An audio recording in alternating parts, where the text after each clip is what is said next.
ಹಾಂ ಸರ್ ನಮಸ್ತೆ. ನಮಸ್ತೆ ಹೇಳಿ. ನಿಮ್ಮ ಹೆಸರು ಹೇಳಿ ಸರ್. ಈಗ ಉಮೇಶ್ ಅಂತ ಗನ್ನಳ್ಳಿ ಅವರು. ಈಗ ಮೊದಲು ನಮ್ಮಲ್ಲಿ ಬಾಳೆ ಗಿಡ ಖರೀದಿ ಮಾಡಿದ್ರು. ಈಗೆಲ್ಲ ಗೊನೆ ಬಂದಿದೆ, ಚೆನ್ನಾಗಿ ಒಳ್ಳೆ ಶೈನಿಂಗ್ ಬಂದವೆ ನೋಡಿ, ಬಿಳಿ ಕಾಯಿ. ಆಮೇಲೆ ಈಗ ಎರಡನೇ ಬೆಳೆ ಬಗ್ಗೆ ಮಾಹಿತಿ ಕೊಡ್ತೀನಿ. ಇದು ನಿಂತ್ಕೊಳ್ಳಿ ಸರ್. ಇದು ಕಾಯಿ ಕಟಿಂಗ್ ಆದಮೇಲೆ 60% ಕಟಿಂಗ್ ಆದಮೇಲೆ ಬಿಡಿ ಅಂತೀವಿ. ಇವರು ಮೊದಲೇ ಬಿಟ್ಬಿಟ್ಟಾರೆ ನೋಡಿ. ತಾಯಿ ಕಂಬ ಏನು ಹೈಟ್ ಇದೆ ಅಲ್ಲಿ ತನಕ ಇದು ಬೆಳೆದದೆ ಈಗ ಆಲ್ರೆಡಿ. ಇನ್ನೂ ಕೂಡ ಹೈಟ್ ಆಯ್ತದೆ ಇದು. ಸೊ ಇದಕ್ಕೆ ಏನು ಮಾಡಬೇಕು ಅಂದರೆ, ಎಲ್ಲ ಕಟಿಂಗ್ ಆದಮೇಲೆ 40% ಅಥವಾ 60% ಕಟಿಂಗ್ ಆದ್ಮೇಲೆ ಮರಿ ಬಿಟ್ಟರೆ ಇದು ಹೈಟ್ ಹಾಕಿಲ್ಲ. ಇದು ನೆರಳಿದೆಯಲ್ಲ, ನೆರಳಿರೋದ್ರಿಂದ ಇಲ್ಲಿಂದ ನೋಡಿ ಇಷ್ಟುದ್ದ ಹೈಟ್ ಬಂದದೆ. ಎಷ್ಟು ತಿಂಗಳು ಆಯ್ತು ಬಿಟ್ಟಿದ್ದು? 1 2 3 4 5 6 7 8 9 10. ಈಗಾಗಲೇ 1.5 2 ತಿಂಗಳು ಬಿಟ್ಟಿದ್ರಿ. 2 ತಿಂಗಳಿಗೆ ಒಂದು ಆಳ್ಕಿಂತ ಜಾಸ್ತಿ ಹೋಗಿದೆ ಅಂದರೆ ನಾವು ನಾಟಿ ಮಾಡಿದಾಗ ಗಿಡ ಇಷ್ಟು ಬೇಗ ಬರೋಲ್ಲ. ಸೊ ಹಂಗಿರೋದ್ರಿಂದ ನಿಮಗೆ ಎರಡು ಏನಿದ್ರು ಕಟಿಂಗ್ ಮಾಡಬೇಕು. 60% ಕಟಿಂಗ್ ಆಗಬೇಕು, ಆವಾಗ ಬಿಡಬೇಕು, ಆವಾಗ ಚೆನ್ನಾಗಿ ಬರ್ತದೆ ನೋಡಿ. ಗೊನೆಗಳೆಲ್ಲ ಚೆನ್ನಾಗಿ ಶೈನಿಂಗ್ ಆಗಿದೆಯಾ? ಎಷ್ಟು ಕೆ ಜಿ ಬರ್ತದೆ ಅಣ್ಣ ಈಗ ಅವರೇಜು? ಒಂದು 10 kg. 10 kg. ಏನು ಅನಿಸ್ತದೆ ನಮ್ಮಲ್ಲಿ ಗಿಡ ತಗೊಂಡಿದ್ದಕ್ಕೆ? ಮಾಹಿತಿಗಳು ಕೊಡ್ತೀವ ಇಲ್ವಾ?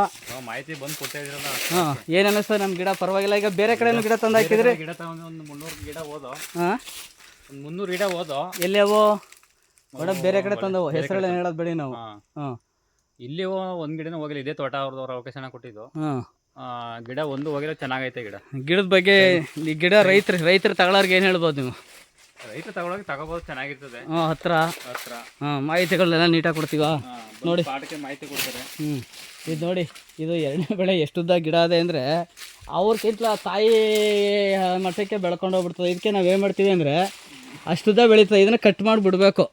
ಏನು 60% ಕಟಿಂಗ್ ಆಗಬೇಕು. 60% ಕಟಿಂಗ್ ಆದ್ಮೇಲೆ ಬಿಟ್ಟರೆ ಉತ್ತಮ. ಬಟ್ ನಿಮ್ಮ ಮನೆ ತಂದೆಗೂ ಹೇಳಿ ಸರ್, ಅದನ್ನು ಒಂದ್ಸರಿ ಕಟಿಂಗ್ ಮಾಡಿಸ್ಬಿಡಿ ಬಿಡಿ ಅಂತ. ಇಲ್ಲಾಂದರೆ ಸ್ಟ್ರೆಂತ್ ಆಗುತ್ತೆ. ನೀವು ದಾರ ಕಟ್ಕೋಬೇಕು, ತುಂಬ ದಾರ ಕಟ್ಕೊಂಡು ಮಾಡ್ಕೋಬೇಕಾಯ್ತದಾಗ.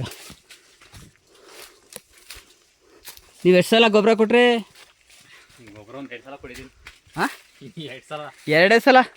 2 ಸಲ. ಇನ್ನೊಂದು 2 ಸಲ ಗೊಬ್ಬರ ಕೊಟ್ಟಿದ್ರೆ ಚೆನ್ನಾಗಿ ಇನ್ನೂ ತೂಕ ಬರ್ತಿತ್ತಲ್ವ ಸರ್? 2 ಸಲ ಕೊಟ್ಟಿದ್ದೀನಿ. ಹಾಂ, ಡ್ರಂಚಿಂಗು ಒಂದು ಟ್ರೆಂಚಿಂಗು ಒಂದಪ್ಪ. ಇದಕ್ಕೆ ಮೇಲೆ ಈ ತೋಟ ಕೊಟ್ಟಿದ್ದಿಲ್ಲ, ಕೆಳಗಡೆ ತೋಟ ಕೊಟ್ಟಿದ್ದೆ.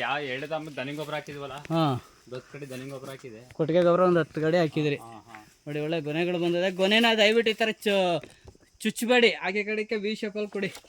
ಈ ಚುಚ್ಚಿದ್ರೆ ಏಟಾಗುತ್ತೆ. ಇದೊಂದು ಸೈಡು ಕೊಟ್ಟವ್ರೆ. ಇದು ಗಾಳಿ ಬಿದ್ದರೆ ಕಷ್ಟ ಆಗುತ್ತೆ ನೋಡಿ. ಇದಕ್ಕಿಂತ ತಾಯಿಕ್ಕಿಂತ ಹೈಟ್ ಆಯ್ತವೆ. ಎರಡನೇ ಕ್ರಾಪ್ಗೆ ದಯಮಾಡಿ 60% ಕಟಿಂಗ್ ಆದಮೇಲೆ ಹಾಕಿ ಮರಿಬಿಡಿ. ಇದು ನೋಡಿ, ಇದೇನು ಸಿಕ್ಕಾಬಿಟ್ಟು ಹೈಟ್ ಆಗೋಗ್ಬಿಟ್ಟವೆ ಇವು. ಕಾಯಿ ಚೆನ್ನಾಗಿ ಬಂದವೆ.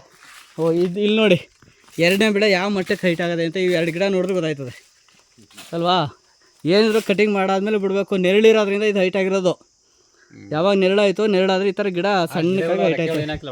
ಆ ರೆಕ್ಕೆಗಳು ಬಿದ್ದೋಯ್ತಾರೆ, ಅದು ಊಟ ಸಪ್ಲೈ ಆಗಿಲ್ಲ, ಅಲ್ಲಿ ನಿಂತೋಯ್ತದೆ. ಅದು ಒಣಗೋದಂಗೆ ಆಯ್ತದೆ ಅಷ್ಟೇ. ಅದು ಅದಕ್ಕೆ ಊಟ ಸಪ್ಲೈ ಆಗಲ್ಲ ಅಷ್ಟೇ.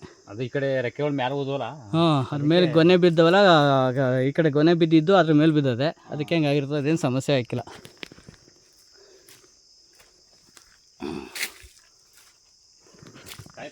Thank you sir. ನಮ್ಮ ನಂಬರ್ ಬೇಕಾದರೆ 9902038931 ಕರೆ ಮಾಡಿ. ಕಾಯಿ ಚೆನ್ನಾಗಿದೆ ಅಣ್ಣ, ಶೈನಿಂಗು, ವೈಟ್ ಕಾಯಿ. ಈಗ ಕಾಯಿ ಮಾತ್ರ ಒಳ್ಳೆ ಚೆನ್ನಾಗಿದೆ. ನೋಡೋರಿಗೆ, ತಿನ್ನೋರಿಗೆ ಎಲ್ಲರಿಗೂ ಚೆನ್ನಾಗಿರುತ್ತೆ. ಬನ್ನಿ, ಕೆಮಿಕಲ್ ಏನು ಹಾಕಿಲ್ವಲ್ಲ. Thank you.